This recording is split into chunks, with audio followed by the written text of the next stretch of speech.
রাজনীতিবিদদেরকে বন্ধ করতে চেয়েছ, তোমরা বাংলাদেশে দুপুরবেলার রান্না করা খাবার পর্যন্ত খেয়ে যেতে পারো না। কিন্তু এই সাবান আজ প্রমাণ করে এই বাংলাদেশ ইসলামের বাংলাদেশ, এই বাংলাদেশ কলেমার বাংলাদেশ, এই বাংলাদেশ হিন্দু মুসলিম বৌদ্ধ খ্রিস্টান সকলের বাংলাদেশ। সরকারটা ভাইরা, আমরা দেখছি আমরা যেই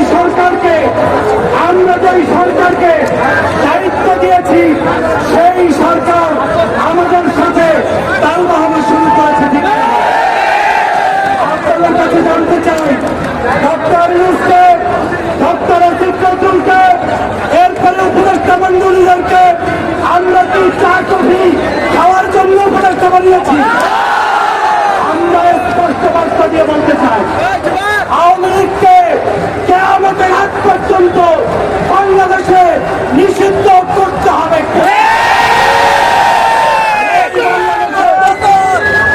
এই বাংলাদেশে যদি তোমরা আওয়ামী লীগকে নিষিদ্ধ করতে না পারো, তোমরা পদত্যাগ করে মানুষের কাতারে আসো। আমরা 5 তারিখে রক্ত ঝরিয়েছে, যারা রক্ত ঝরিয়েছে তারা এই দেশকে কালেমার দেশ করতে চেয়েছে। রক্ত ঝরিয়েছে তারা শহীদ হওয়ার জন্য রক্ত ঝরিয়েছে।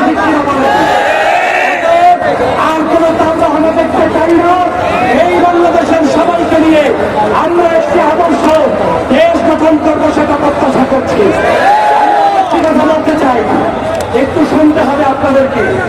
বাংলাদেশের রাজনৈতিক দলগুলোকে উদ্দেশ্য করে বলতে চাই, আওয়ামী লীগ নিষিদ্ধ করতে আপনাদের যদি কোনো কষ্ট লাগে তাহলে এই দেশে রাজনীতি করার কোনো এই বাংলাদেশে একমাত্র তারাই রাজনীতি করবে যারা আওয়ামী লীগের খবর রাখবে। এই বাংলাদেশে তারাই রাজনীতি করবে যারা জুলাইয়ের স্পিরিটকে ধারণ করবে। স্বাধীন সাবধান হয়ে যাও। বাংলাদেশের আমাদের রক্ত নিয়ে সিঁড়িবিড়ি করার সুযোগ নাই। এই মাধ্যমে